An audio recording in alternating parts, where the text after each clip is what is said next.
रासलीला की कथा श्री सुखदेव मुनि कहते हैं। वे काम से बहुत दूर थे। सुखदेव जी तो अपनी माँ के गर्भ से जब ही बाहर आए जब उन्होंने भगवान से वचन लिया कि आपकी माया मुझे घेरेगी नहीं। बस तो श्री सुखदेव जी के जन्म की कथा प्रारंभ में ही आ जाती है, लेकिन हमारे सदगुरुदेव भगवान कहते कि जब रास लीला की कथा श्रवण कराए तभी श्री सुखदेव मुनि की कथा श्रवण कराए। इसका कारण है क्योंकि ज्ञान, भक्ति और वैराग्य जब ये आ जाए तभी श्री सुखदेव मुनि की कथा श्रवण की जाती है। भक्ति आपके अंदर थी, थोड़ा थोड़ा ज्ञान भी आया और वैराग्य, कहते जो ठीक 2 बजे कथा में आ जाते हैं उनको वैराग्य भी हो जाता है।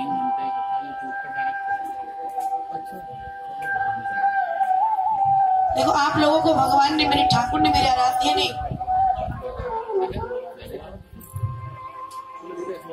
जमींदार बनाया है ना। आप लोग जमींदार हैं। अभी आपसे बड़े जमींदार 4 बजे आएंगे, कुछ 4:30 आएंगे, कुछ तो आरती के समय आएंगे, वो बड़े जमींदार हैं। और हम ठहरे भैया चौकीदार। ये चौकी मिली है तो चौकीदारी कर रहे। अब चौकीदारी को तो समय से आना पड़ेगा। जमींदारों के आने से पहले तो भैया हम तो ठीक 1 बजे यहाँ आ जाते, चौकीदारी जो संभालनी। आप ठहरे जमींदार, जमींदारी का कार्य ज्यादा है, चौकीदारी का कोई कार्य थोड़ी ना, जमींदारी का कार्य। पता नहीं कितने राज्यों में जमींदारी फैली। यहाँ तो 7 दिन के लिए यहाँ की चौकीदारी मिली। मेरे इष्ट, मेरे आराध्य, मेरे ठाकुर फिर 7 दिन की चौकीदारी कहीं और देंगे। तो अपने को तो यही चौकीदारी पसंद है, यही नौकरी पसंद है कि नौकर रख लो सांवरे, हमको भी एक बार ऐसी तनख्वाह देना जिससे चलता रहे बस परिवार। श्री सुखदेव मुनि को काम ने स्पर्श नहीं किया। क्यों? माँ के गर्भ में ही उन्होंने भगवान से वरदान प्राप्त किया था कि जब मैं माँ के गर्भ से बाहर आऊंगा तो आपकी माया मुझे घेरेगी नहीं। श्री सुखदेव मुनि की माता का नाम अरणी देवी। और ये शुक कौन है?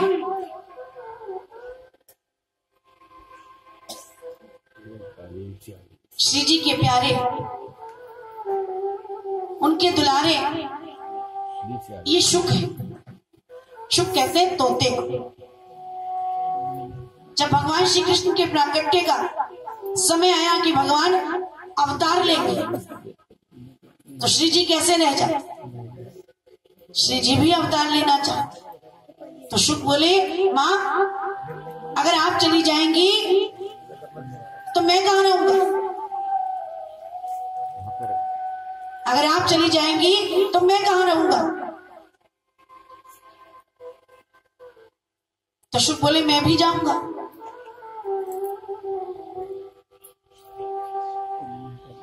तब श्री जी कहती है कि जाओ,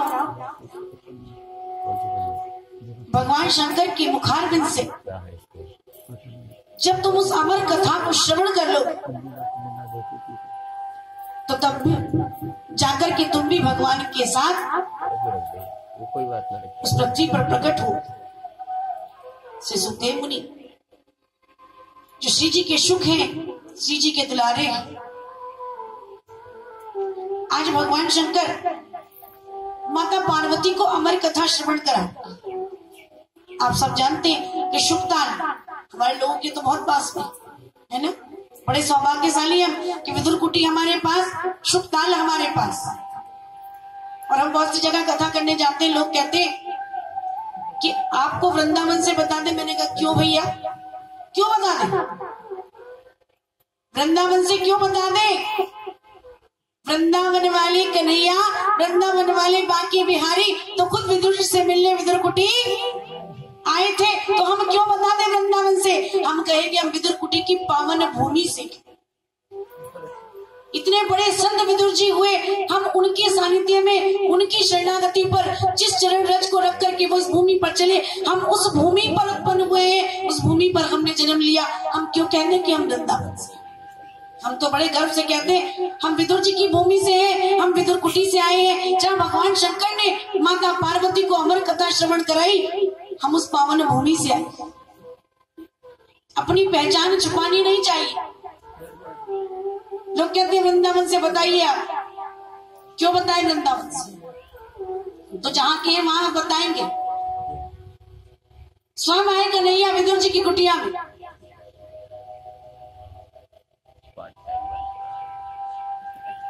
अब शंकर भगवान माता पार्वती को यह अमर कथा कैसे सुनाएंगे?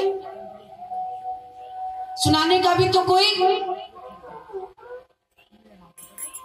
कहते ना, कोई तो कारण होता है जिससे हमें भगवान की कथाएं श्रवण करने को मिलती। कोई एक माध्यम बनता है कि लाखों में किसी एक को चुनते हैं और अंदर की आवाज को सुनते।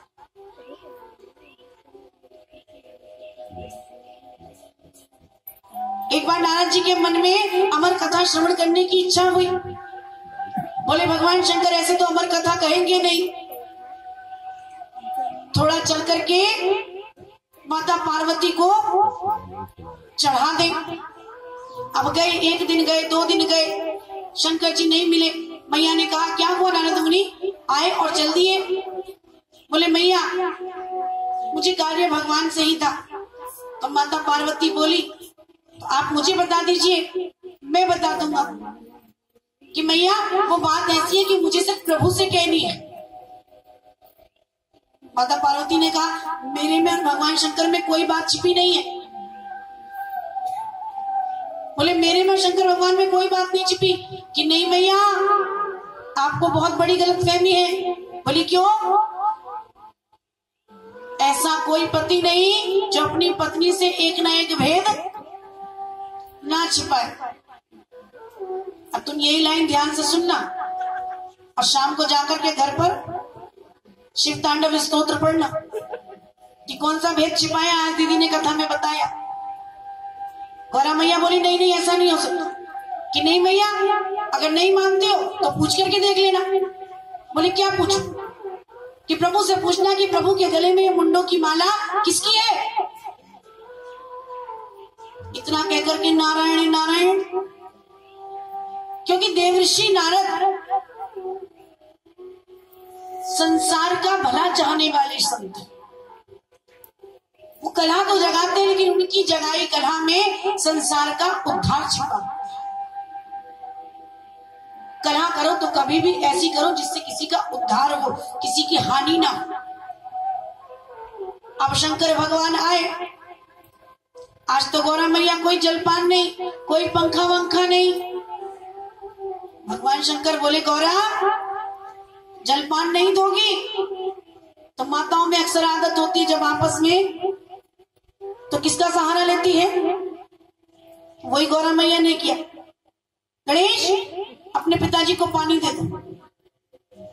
गणेश जी ने जल दे दिया। शंकर जी बोले आज भोजन वोजन मिलेगा या नहीं? गौरा मैया ने परसा। अब भगवान शंकर बार बार कहे देवी क्या बात, आप रुष्ट हैं? कोई त्रुटि हुई?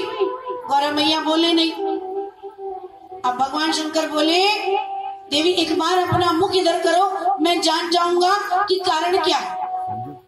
अब जैसे ही गौरा मैया ने मुख भगवान शंकर की ओर किया, भगवान शंकर बोले देवी कैलाश पर्वत पर कोई आया था?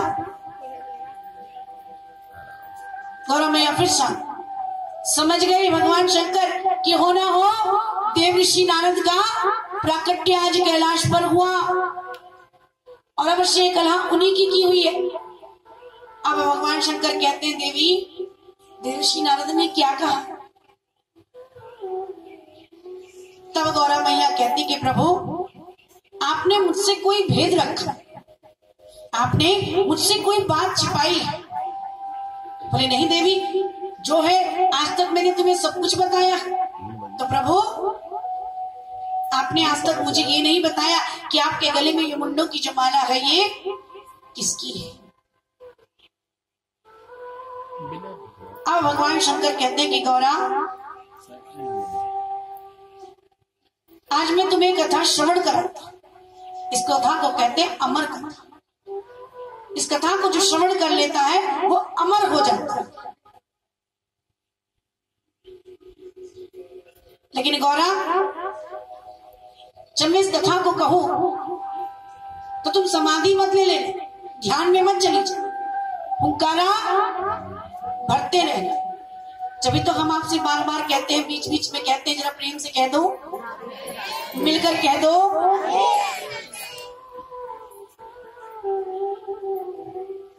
तभी वहां श्री जी की आज्ञा पा करके वो सुख भी उस